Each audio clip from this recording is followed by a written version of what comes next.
I'm the co-owner of Politics and Prose, along with my wife, Lisa Muscatine. And we have a great program for you this afternoon, one that looks back at the life of Natan Sharansky and provides relevant lessons for us about human resilience, courage, and community. We'll also be talking a bit about present-day Middle East politics, as well as the potential impact on the region of the upcoming American election. But first, for those of you not familiar with how this virtual format works, let me explain that if you want to ask a question of our guests, you can do so by clicking on the Q&A icon at the bottom of your screens. The chat function also will be active, and in that column, you'll find a link for purchasing a copy of the new book that Natan has written with Gil Troy, Never Alone. Natan, of course, rose to prominence in the 1970s as a human rights activist and courageous, quite smart and unyielding political dissident in the Soviet Union. An outspoken proponent of the right to Soviet Jews to emigrate to Israel, he was arrested in 1977 at the age of 29 and convicted on false charges of treason and espionage. He spent 9 years as a political prisoner, many of them in harsh solitary confinement. His release in 1986 as part of an East-West prisoner exchange followed an intense international pressure campaign spearheaded by his wife, Avital. Moving to Israel, Natan took on a new life as a politician and a writer, continuing to advocate for political liberty.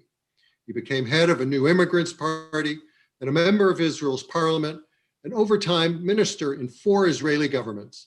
After leaving government, he went on to head the Jewish Agency, which is the Jewish world's largest non-governmental organization.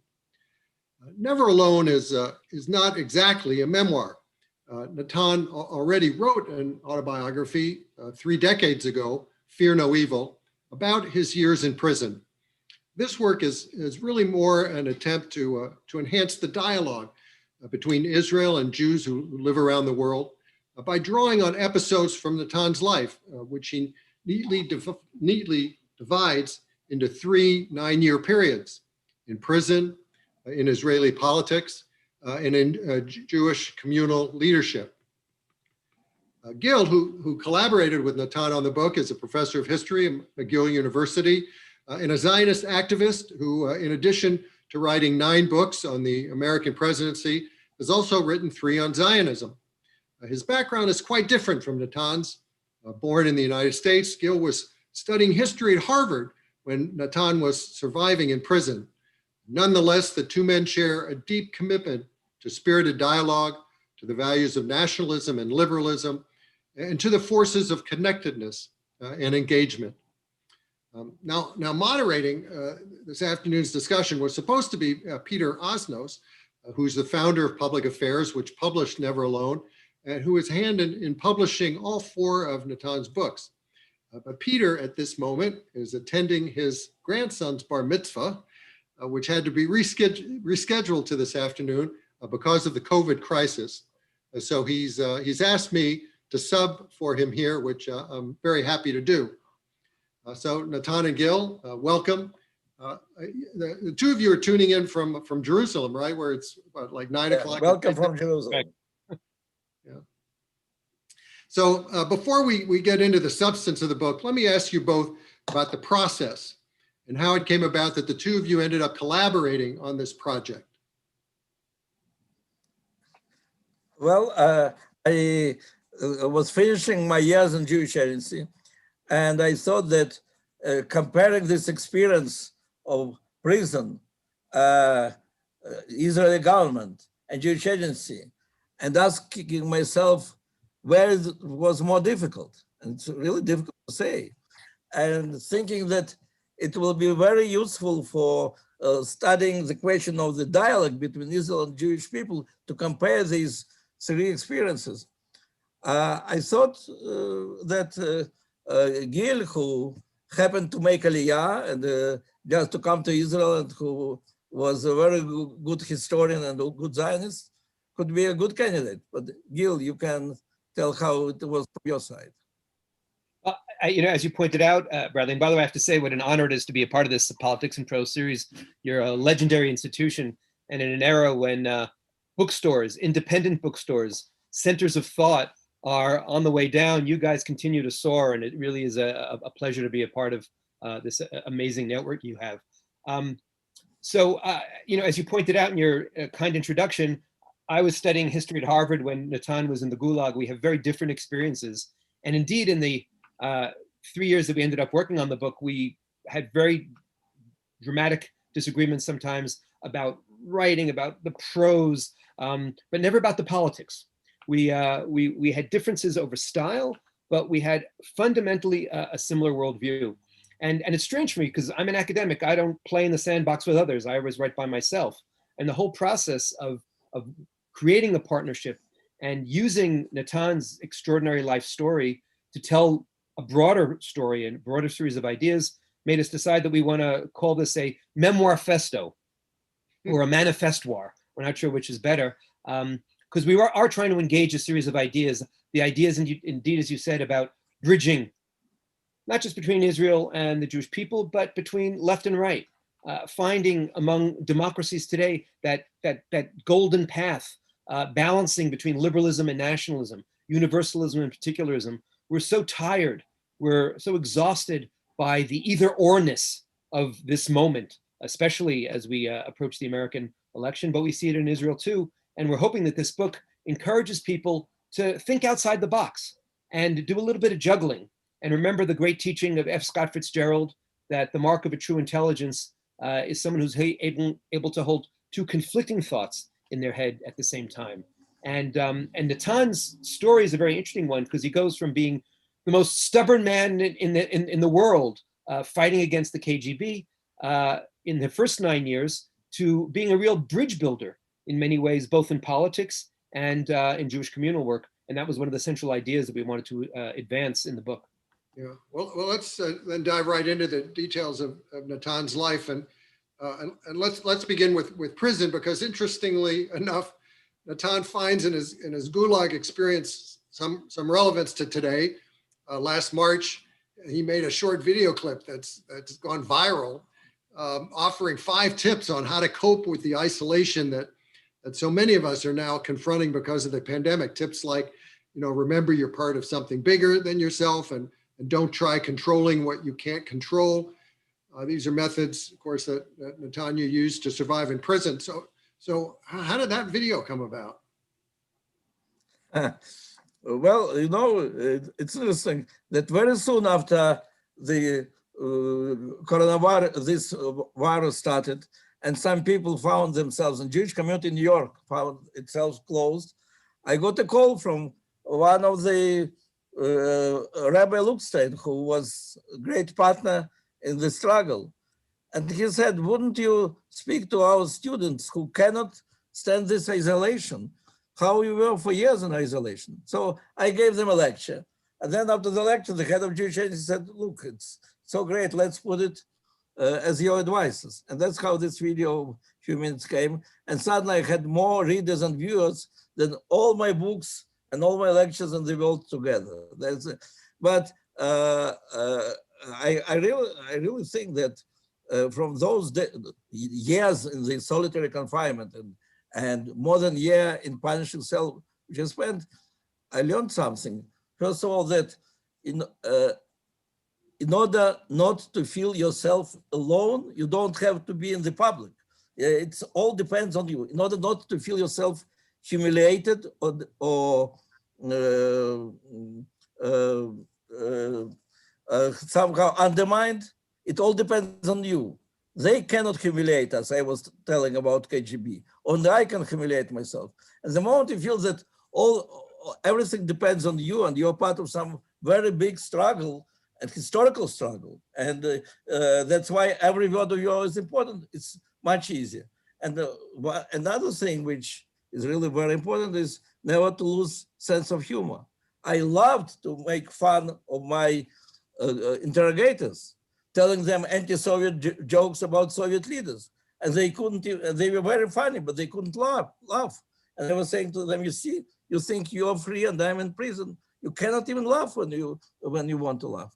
So to have this capability always to look with humor on what's happening to you and to laugh on all these circumstances, it's very important. And I'm very glad that there are so many jokes about coronavirus in English and Hebrew and Russian every day. So enjoy them, love. It will make your life much easier.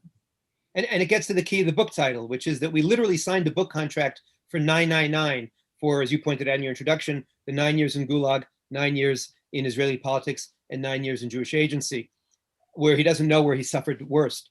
But we didn't like that a title is an inside joke. And Never Alone comes from Natan being in the Gulag, being told by the KGB, you're forgotten, you're abandoned, but he knew he was never alone. He knew there was an amazing network of Jews all over the world, of freedom lovers all over the world, protesting in Washington, D.C., in London, in New York City for his freedom. And indeed, he was right. And so the message, which is so relevant today, is if you're a part of a broader network, if you have this sense of identity, if you have this sense of pride, even if you're stuck in your apartment day after day, month after month in uncertainty, you're never alone, and find that strength. Yeah, I think you went with the better title for sure. Yes. But even before Natan went to prison, even before he became an activist in the first 20 or 25 years of your life, Natan, you were really kind of a loyal Soviet citizen. You had little to do with your own Jewishness. I imagine didn't really think of yourself as part of this larger diaspora. But so what changed that for you? Well, I was born in Ukraine and grew in the Soviet Union, and I was deprived of two things. I was deprived of freedom, and I was deprived of identity. Though I knew that I'm Jew because that's what's written in the idea of your parents, but the only Jewish thing which existed was anti-Semitism. There was no Jewish book and no place to buy the Jewish book, no language, no tradition, no synagogue, no Brit Milah, no Bar Mitzvah, nothing. And at the same time, we knew that we are not free and that we have to be very careful what to say in public and what to say for your family. And it was very uncomfortable to be this double thinker, with constant self-censorship. But there were no values in your life except of physical survival. That's why you're not taking any risks. And then what happened after 1967, when the victory of Israel, which was a huge humiliation for Soviet Union, which spent so much weapons and money and intelligence to tell to Arabs, that's your time to attack, and then they were defeated. Suddenly you see how many people around you, those who like you and those who hate you, they all look at you and say, how you guys did it. And they don't ask me, maybe you know something, maybe you have some connection to Israel. They say, how you did it. And I think, my God, why they connect me to Israel? So that's when I started reading really in the underground, because it was not permitted, from the books which were brought by tourists about ourselves, about myself, about what Exodus from Egypt to Exodus of Leon Uris. All that, suddenly you understand, if you want, you can be part of this great history, and you want to be part of this history. And all these people who are saying that they came from Miami, they came from New York, from Washington, but they say, oh, my father is also from Odessa, like your father. We are family, we want to help you. And the state. So you discover your identity. And that's what gives you strength to start speaking your mind freely. So first of all, to say, I really don't want to belong here. I want to leave. The moment you say it, you become an outcast. You can lose your job. You can be interrogated in KGB. But finally, for the first time in 20 years, you say what you really think, believe. And that's what gives you strength to start fighting for your rights, for rights of the other Jews, and then for the rights of everybody. That's how I became, at the time, activist and spokesman of two movements, Jewish movement and human rights movement in the Soviet Union. And that's what made Natan Sharansky such a threat to the Soviet Union, and the reason why he was targeted, and the reason why he was thrown in jail on these trumped up charges of treason to the Soviet Union, was because he was both working with Andre Sacharov and the human rights dissident movement and the movement for Jewish immigration. And he was saying then, as we're saying today, which is that there's no contradiction between having a deep, proud identity, Jewish or otherwise, and being a part of a broader universalist human rights movement. And that was very dangerous to the Soviet Union. But today we actually think that this is the pathway to finding freedom, and meaning in your life. And when we first started working together, I traveled to South Africa and I read Nelson Mandela's memoirs. And if you read his memoirs, he says the same thing, that until he discovered his roots, his identity, his connection to his tribe, his land, he couldn't fight for freedom. And there's a kind of universal dynamic there, which when we have to choose in this artificial way between liberalism or nationalism, pride in people or connection to the world, we lose. Yeah. Now, of course, the Jewish tribe, the Jewish people, they're not just exactly, one tribe. And and you started getting even more of a taste of this after you got out of prison and ended up in Israel, reunited with Avital, your wife. And by the way, I love this, speaking about your sense of humor, I love the story about how when you reunited with her, you quipped, sorry, I'm a little late. You've been apart for a decade. And you joked about how you were late with other key experiences in your life, like getting circumcised at age 25 and bar mitzvah at age 65. But anyway, back to Avital, because while she was waiting for you in Israel, she'd become more religious. And when you joined her, you had a dilemma. You didn't want to belong to any particular Jewish group or faction. You wanted everyone to come together because, as you've been saying, in prison, you felt part of a common struggle, and this unity, this sense of connection was very important to you. But in Israel, you found everyone tending to identify with one group or another. So talk about that. Okay, first of all, you say I had a dilemma. I didn't have a dilemma. It's everybody had a dilemma, but us, because really, Avital, we separated next day after our marriage in a very dramatic situation, and we thought we'll be together in 6 months, and we met 12 years after this. And when she left, when I took her to the airport, she was a very shy girl who spoke hardly a few words in Hebrew and nothing in English. And when I met her 12 years after this, she was already leading demonstrations of hundreds of thousands, and she opened the doors of every president and every king and queen in the free world. She was a real fighter. But what really helped her, that on a very early stage, she became religious, and some leading rabbis of Israel inspired her with this feeling that that she's part of great God's plan to gather exiles. And no doubt that it helped her a lot. The fact that that she had felt it also like a religious obligation, and not only personal love affair, it helped her a lot and gave her a lot of strength. And when I came, of course, she was already very far ahead of me in observing some of those 613 commandments which religious Jews are supposed to know. But the fact that somebody can think that the fact that she's observing more commandments than I can be a reason for us to split or to seem ridiculous. Nevertheless, we could see how everybody says and write in the newspapers that something will happen. Or she will take off her head cover, or I will put a kippah on, or they will divorce, because such two different people with such a different level of religiosity cannot be under one roof. That was so even, I wouldn't say even disappointing, it was simply shocking for us that somebody thinks like this. And in fact, these problems existed only when you are reading newspapers and talk to people. In home, they didn't exist. Well, then in order not to stop all this guessing what kind of kippah or hat religious I'll put on, because each hat has its religious meaning, I simply put the head of Israeli soldier and saying whatever. That's the end of the debates.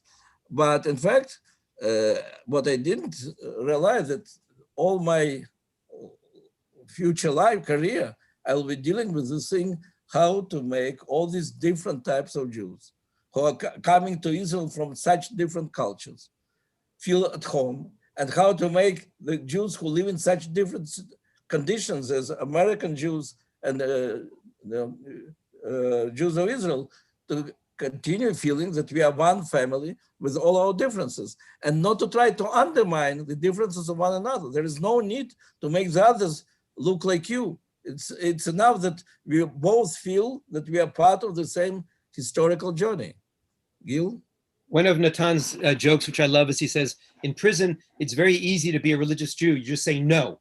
You say no, no, no, and you've won. He says you get out of prison and all of a sudden you've got to be praying, you've got to be eating certain things, observing certain things. He says it's exhausting. I think he had a different dilemma. And as an American historian and speaking to people in Washington, D.C., what I was very sensitive to was he had the George Washington dilemma, which is just as George Washington, before he entered politics, had already been a victorious general. He was already a legend. His birthday was already a national holiday. When Natan Sharansky gets out of prison in 1986, he's already this kind of icon. And what do you do with the rest of your life? You're in your late 30s. And I think, obviously, there was a lot of courage involved in fighting with the KGB, but I think it also took a different kind of courage, but also tremendous courage to plunge into politics. Because in politics, another one of his lines, he says, you go from everybody going, you're a great hero, you're an inspiration, have a nice day, to your big disappointment, have a nice day.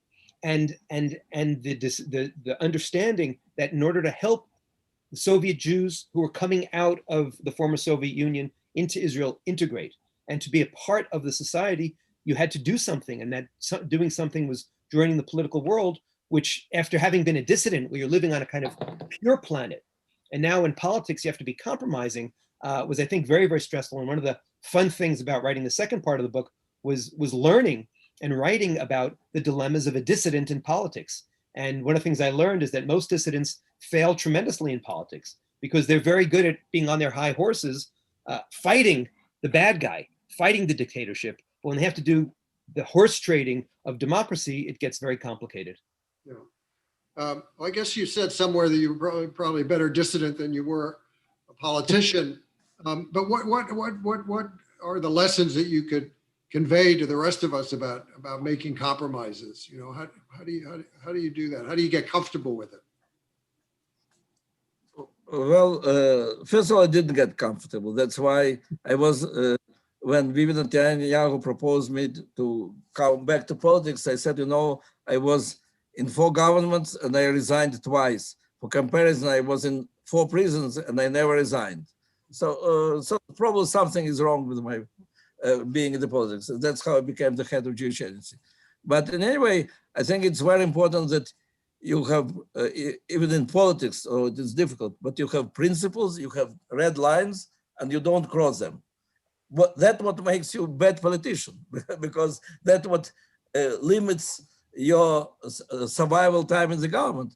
But that, I think, is at the same time, in the end, in the strategic, long run, it's good politics. Having said this, nevertheless, we want that there'll be many partners in the government. It's sometimes there are many jokes about Israeli government, so many parties, but we need that the voices of different groups of Jews who very differently feel their Jewishness and present their Jewishness will be in the government. That's why, though I had a lot of argument and debate and disagreements with ultra-Orthodox parties, I always felt that the government without ultra-Orthodox parties cannot really represent all the complexity of Jewish society. And of course, Arab partners, it was very important that we have representatives of Arab population in the government, in the Knesset. Unfortunately, we are still not at the station when we have enough members of Knesset who are coming to the Knesset not through Arab party, but directly through the big parties of Israel. One of the things I learned, and I think a key line would be from the book, that you don't compromise with enemies, with true enemies, with the KGB, with Iran, with those who really seek to wipe you out, to destroy you. But you compromise with friends. You compromise with fellow citizens. you compromise with members of the same family. You hear this metaphor again and again of family coming from Natan. And one of the things he also talks about is during the many, many days he was in not just isolation, but in the punishment cells. And he's playing chess in his head. And first it's the black against white, and then he turns the chessboard around and it's white against black. What do you learn from that? You learn to look from the other perspective. And I think today in American politics, in Israeli politics, to the extent we can distinguish between who are truly our friends and who are our sworn enemies, and sometimes turn the chessboard around and think, maybe someone has a slightly different perspective or a slightly different set of priorities, but we still have something about which we can talk, is essential for the healing that we're going to need come the day after the first Monday, the first Tuesday after the first Monday in November. And we certainly need it in Israel day by day by day. No, that's an important lesson. I would urge everybody to read Never Alone and get into some of the details of some of the political battles that Natan was involved in. But I want to fast forward to today and discuss some of the events unfolding now as a way of understanding some of the broader messages in the book.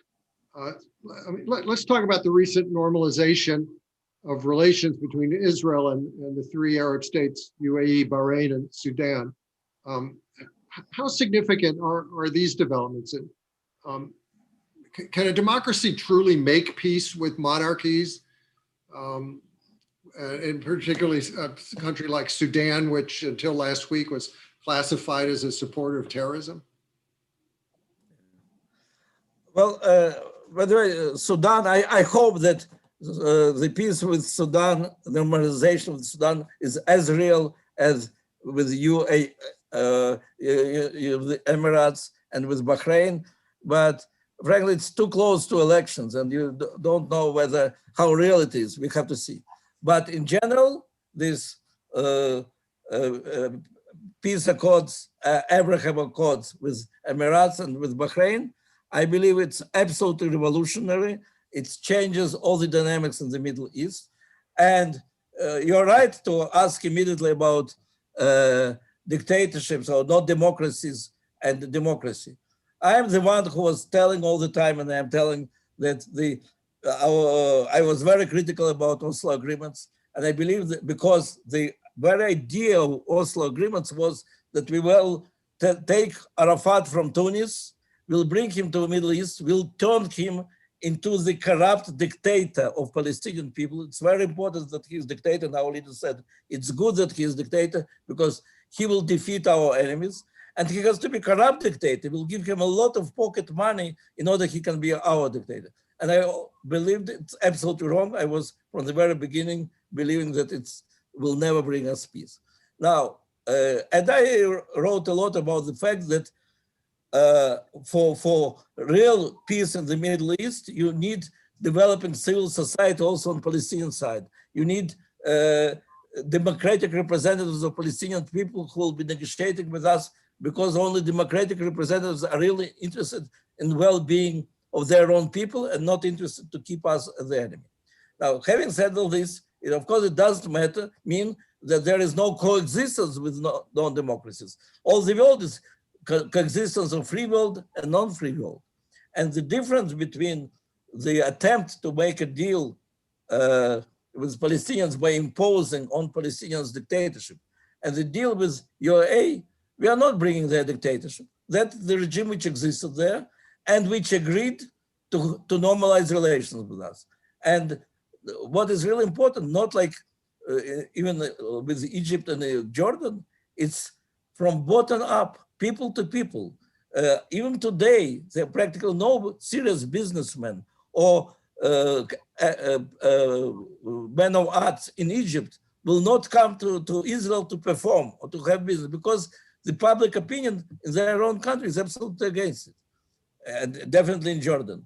Here, from the very beginning, there is a line of businessmen who want to have business. There are actors who want to come and play. There are tourists who are only waiting when it will be possible to start coming. So it's really building it from bottom up. And that's a new phenomenon between Israel and Arab world. And the most important is that all these paradigm, which was all the time imposed by Palestinian leadership, that there will be no normalization with Muslim world until Israel will give up to our demands.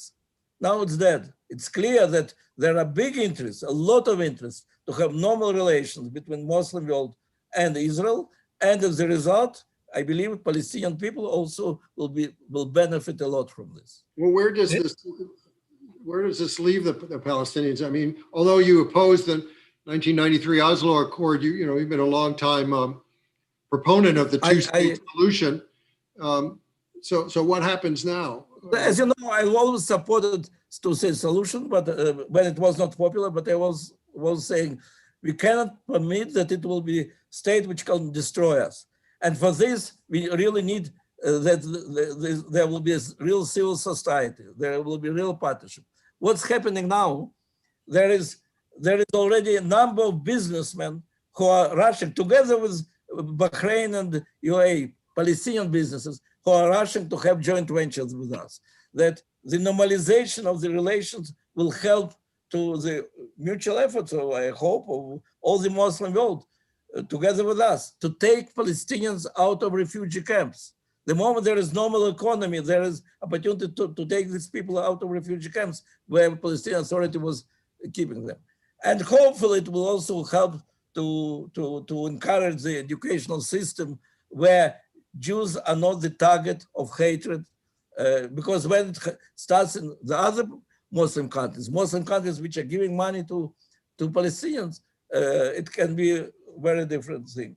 I believe that in the end, as a result of our normalization with the Muslim world, there will be much better chance to have partners of Palestinians who will be really concerned about the fate of Palestinians and not about destroying the state of Israel. And I believe that overwhelming majority of Israelis, in fact, wants very much to get rid of this dependence, of this control of Palestinian people. We don't need to control the other people.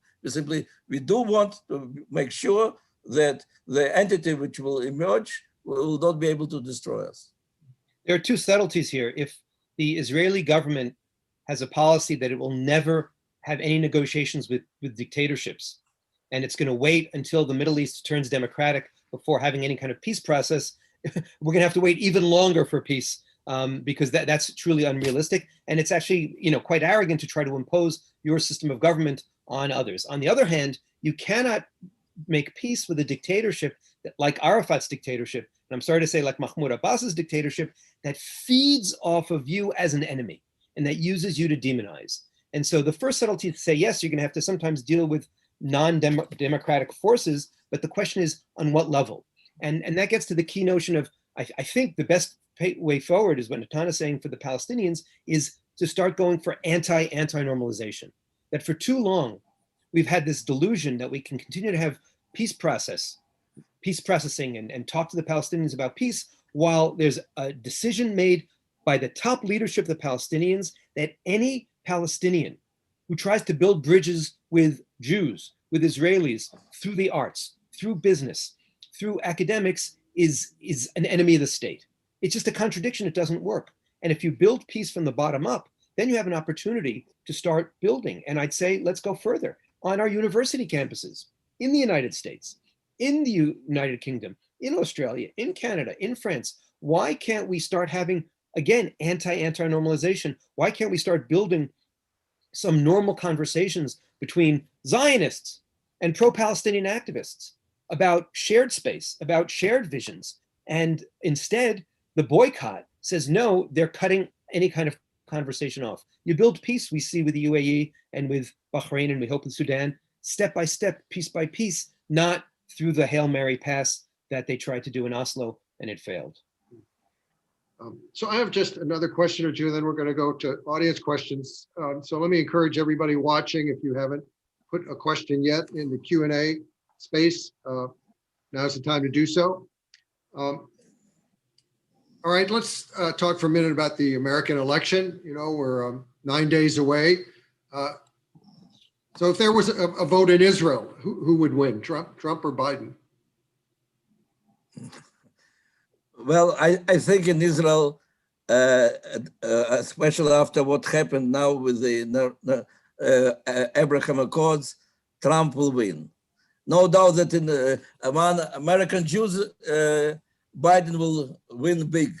So that's one of those points that we discuss in our book, how in spite of our disagreements, we can build our mutual journey together.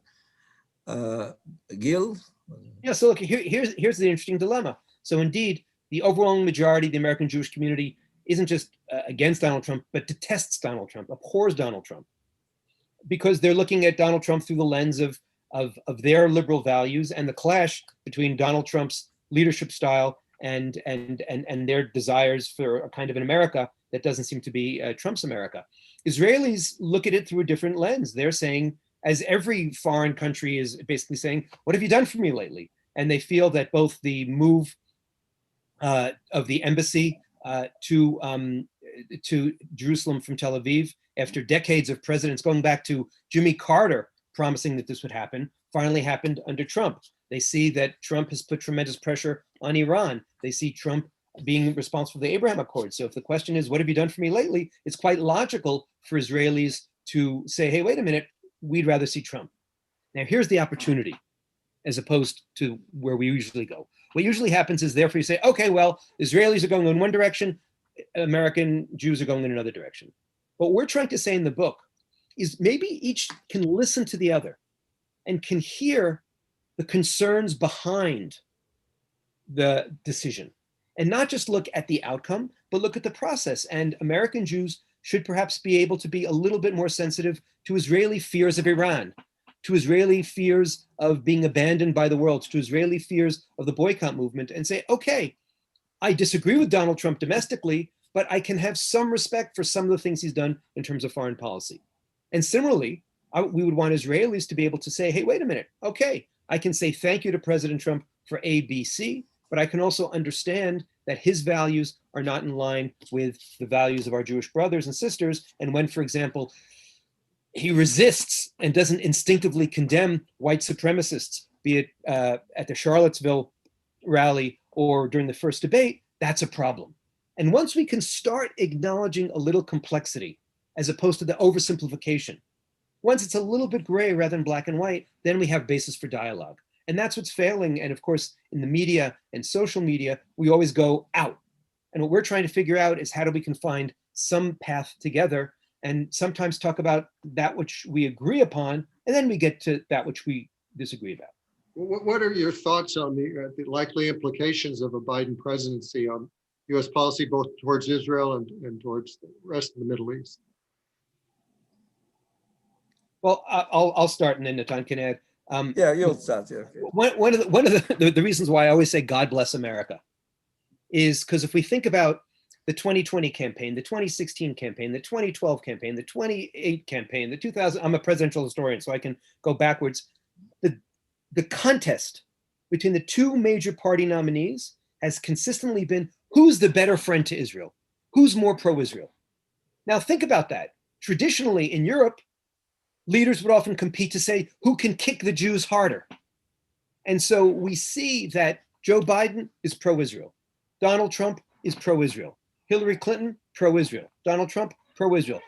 And I actually hate the simplicity of the word the phrase pro-Israel and anti-Israel, because there are forces that are truly anti-Israel.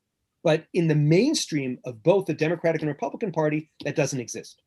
Having said that, we do see that a Biden presidency is more likely to bring in the traditional Oslo approach, the traditional, what we call peace processing approach, as opposed to the Abrahamic Accord approach. And I would hope that, I know that there's an instinct, when Barack Obama came in, he wanted to show that he was different than George W. Bush, and especially in his foreign policy. When Donald Trump came in, he wanted to show he was different than Barack Obama in his foreign policy. I'm hoping that if there is a Biden administration, they'll come in and say, hey, wait a minute, maybe there's something we can learn, not from Donald Trump's leadership style, but from Donald Trump's approach to the Middle East. And maybe there'll be a sort of reintegration of the lessons that have been learned over the last 4 years, rather than simply a rejection of that. And the other thing that, let's be honest, the pro-Israel community is worried about is that whereas the heart of the Democratic Party remains pro-Israel. Joe Biden has a long tradition of deep friendships with Israeli prime ministers going back to Golda Meir, perhaps even earlier. Whereas in the 1970s and 80s, to the extent that there was an anti-Israel wing in an American political party, it was in the Republican Party.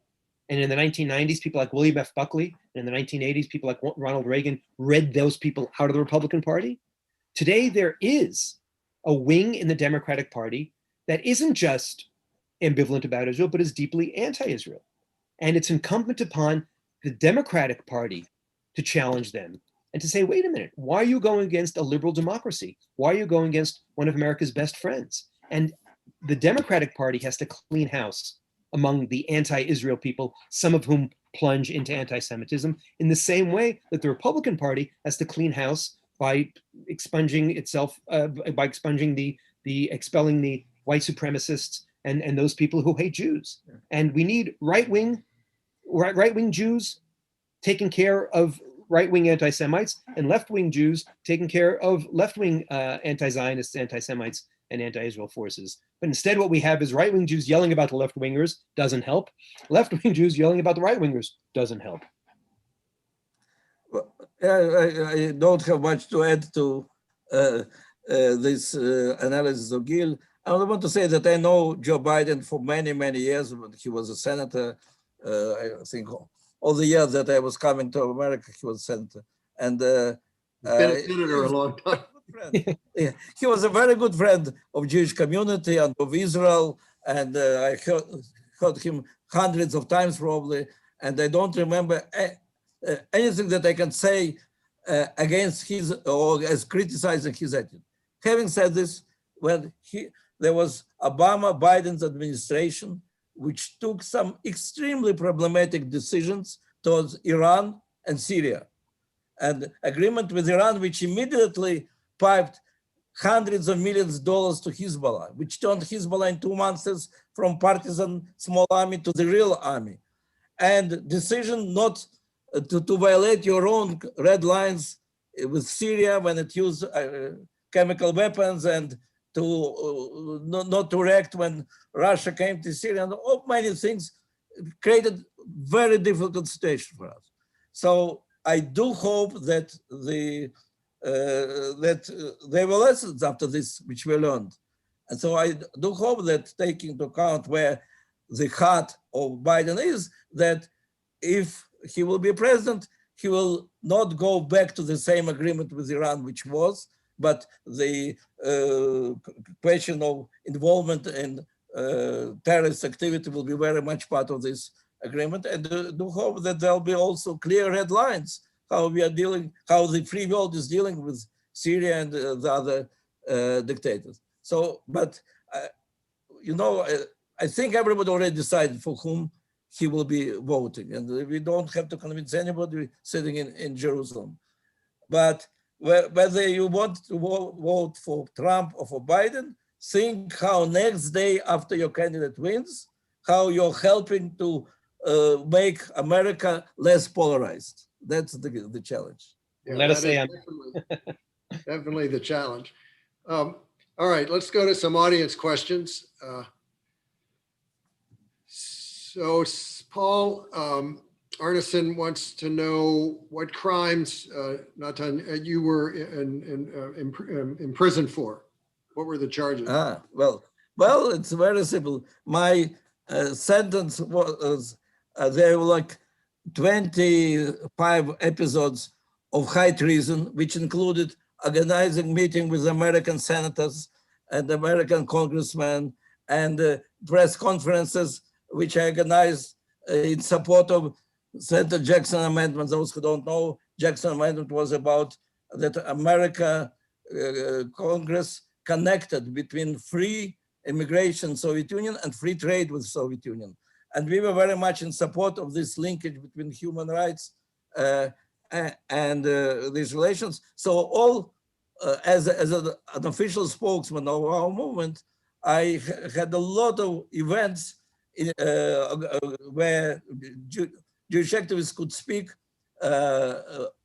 protesting against human rights policy of the Soviet Union and supporting those American policy. So all this was my high treason.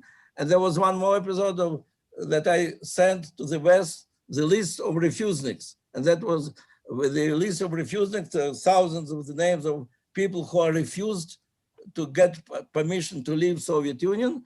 And American senators and American politicians, when they were coming, they were presenting to Soviet leaders this list and demanding that these people will be permitted to join their families. So that was like that I helped to get access to the Soviet secrets to American government. So that was my, in addition, my participation in the Helsinki group, I was one of founding members of Helsinki group. The leader of Helsinki group, Yuri Orlov, passed away only a few days ago, in professor of Cornell University. This group was monitoring violation of human rights by Soviet Union and was sending its documents to the world. And all this was part of my anti-Soviet activity, yeah. Take a minute, talk about your relationship with Andre Sacharov too, because he was such a luminary at the time. But many people, born since may not know just how significant he was. Well, Andre Sacharov was scientist #1 in the Soviet Union. He was unofficially considered to be the father of the hydrogen bomb.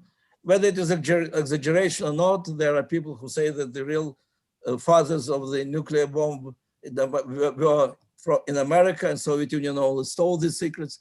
But he was absolutely outstanding Soviet physicist who from the age of 29 was a member of Academy and had like 3 times hero of the Soviet Union. I don't think there was any other scientist who was ever Soviet.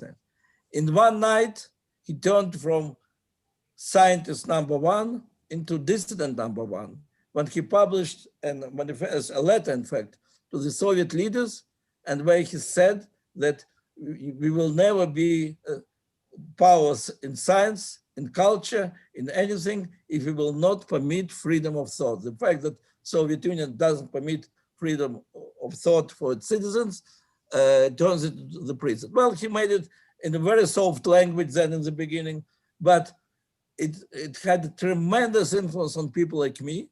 I'm only beginning my scientific career, and I try to escape this world of lies of the Soviet Union by making this career. And here, the person who's already on the top of this career says there is no escape, or you're living with this lie, or you're denying it. And so his influence on the young generation of loyal Soviet citizens becoming dissidents was tremendous. Later, when I got to know him, when I became a dissident myself, I discovered that his relations with the press are not very good. That and I, being already spokesman of our movement, helped him organize many press conferences of famous letter, his letter to newly elected President Carter, and the answer of President Carter became like a new stage of diplomatic relations between dissidents and American administration. I was the one who was organizing all this. And I discovered, and he got in the meantime in a very difficult situation, being under big attack, a Nobel Prize for Peace. And I was near him in those difficult days when there was organized condemnation by millions of Soviet people of this betrayer, Sakharov. And I could see how this, in fact, very modest and person who's very sensitive to the feelings of everybody, of the others. And so he told me, we have no choice, whether we will win or not, we have to say the truth, and that's what we have to do today. So here, at some moments, it seemed that it's absolutely hopeless. His health is weak. In spite of being such #1 scientist, he is condemned by everybody. And in such a stoic way, he said, the only thing which we can do is continue speaking our truth.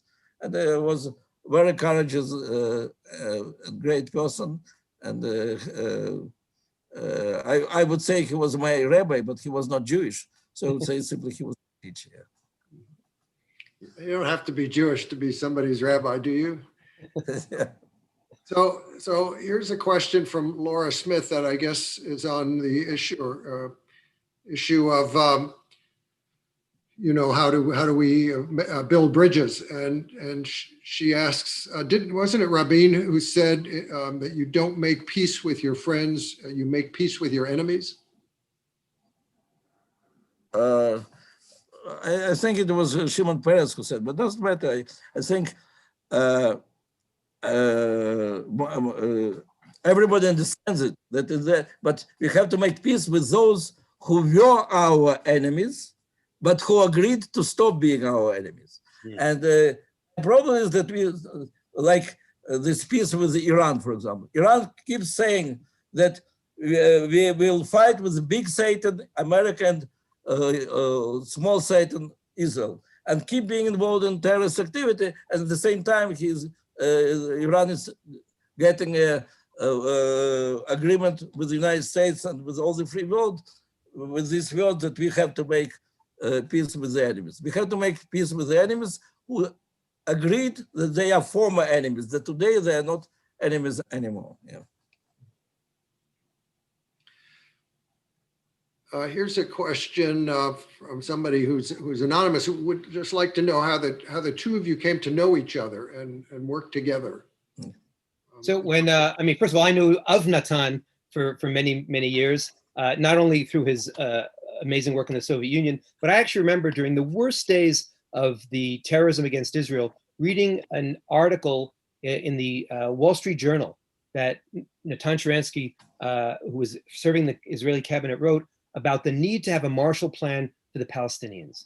And I thought, what an extraordinary human being. Here it is, buses are blowing up, school children are being murdered, and he is nevertheless figuring out a way, while standing strong against terrorism, to reach out people to people. And that gets to kind of the bottom-up things that we were talking about. And unfortunately, during those very difficult days, I was a professor at McGill University teaching American history.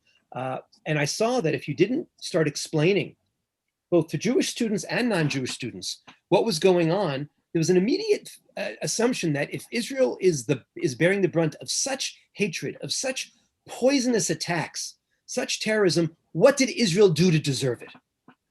And it was really this odd thing that the harsher the attacks were against Israel, the more Israel was blamed for bringing it upon itself.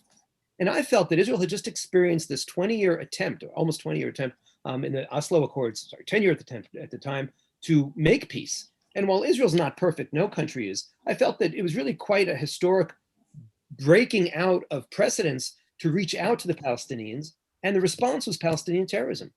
And so I started getting involved in the fight to defend Israel. And I wrote a book called Why I Am a Zionist, trying to explain what Zionism is to the next generation, again, both to Jews and non-Jews. And Natan at the time was diaspora affairs minister, and we corresponded a little bit and we met. And then when I came to Israel a few years later, we had the opportunity to sit down and talk about his very important book about identity building. And we found that despite coming from such disparate worlds, we were kind of very much on the same page. And so we had a casual acquaintanceship. And then my most recent book prior to this one was about the Zionist ideas. And I asked him to write the preface to that, because I thought, who was the world's leading Zionist? Natan Sharansky, so we should write the preface. And we sat down in this bizarre meeting in his office where I was asking him about that, but he had already decided to say yes, but hadn't told me. He was asking me to be co-author on this book. And I didn't know because he hadn't asked me. And so we're having this kind of conversation at odds. And fortunately, we ironed that out. And he wrote the preface, and we created this, what's been for me a real pleasure and a real exciting partnership over the last 3 years. He may regret it, but I don't. No regrets. I'm very glad for this partnership. So another audience member asks, who do you especially hope will read your book? Well, first of all, young people, because of course I'll be happy for everybody to read, but I find out with every year teaching about the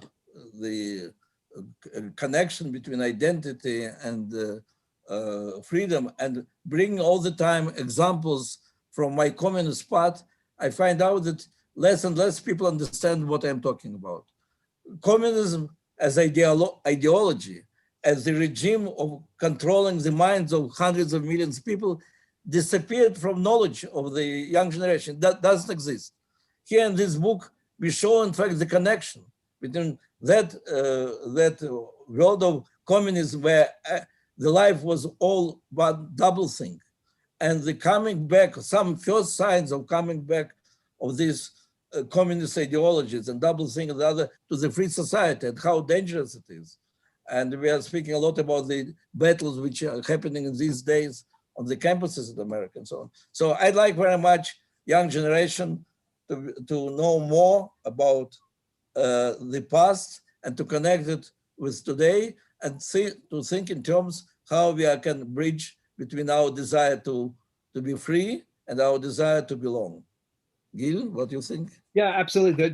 It's so important that our college students read the book to understand the power of identity and freedom, to free themselves from the cancel culture, and to free themselves from this either-orness and this Twitter shaming, where if you actually have one thought that's a little bit different than the mass, you're somehow going to be called out and shamed.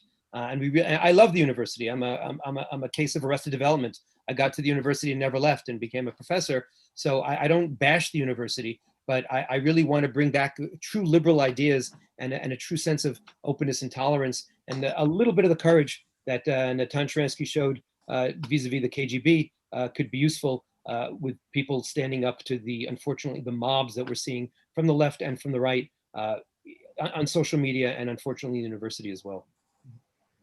Here's a last question that just popped up from Sandra McElwain to Natan. Are you still in favor of a Marshall Plan for the Palestinians? For sure. Again, by the way, just before Abraham Accords, the first step was kind of Marshall Plan meeting, I think in Bahrain, how the Western world, together with the Muslim world, of course with America leading and maybe with the participants of Israel, can change the life of Palestinians through joint ventures, and some Palestinian businessmen even participated. After this, when they came back, they were arrested, but under the pressure of America, they were released. So it reminds us that today, maybe there are conditions for this, which didn't exist a few years ago. Palestinian Authority, though the same totalitarian Palestinian Authority, but it is weaker. It cannot really stop all the processes of building civil society from bottom up. And I do believe that it is in our interest, exactly as in Palestinian interest, to finish with the refugee camps, to take Palestinians, not to take, to help them to get out of refugee camps, to help have a modern economy connected to the free world, and to have the modern system of education. The fact that leaders of the Palestinian Authority don't want it. I remember how one day after disengagement, and I was against disengagement, but I met with, by chance, I met with the head of the office of Abu Mazen, and I said, now that all the territory in Gaza, in Gush Katif, is free of Jews, there is nobody there. It's only UN control. Can we hope that in a year from now, there will be less Palestinians in refugee camps there? And he said, absolutely not. We will not be dismantling refugee camps until we will reach our aims of final peace with you. You understand? So they are keeping the Palestinian population as a hostages. Of course, we are interested that it will be stopped. Cannot be done against the Palestinian leadership? No, but that's why Palestinian leadership has to be different leadership. Well, we're out of time. Let me thank you both for really a very illuminating discussion. You've given us some ways to think about the way forward and important lessons to keep in mind in building bridges and trying to solve all these problems that among others, whoever wins the next election are going will face. To everyone watching, a reminder that you can find a link in the chat column to buy Never Alone. Thanks to all of you for tuning in. And from all of us here at Politics and Prose, stay well,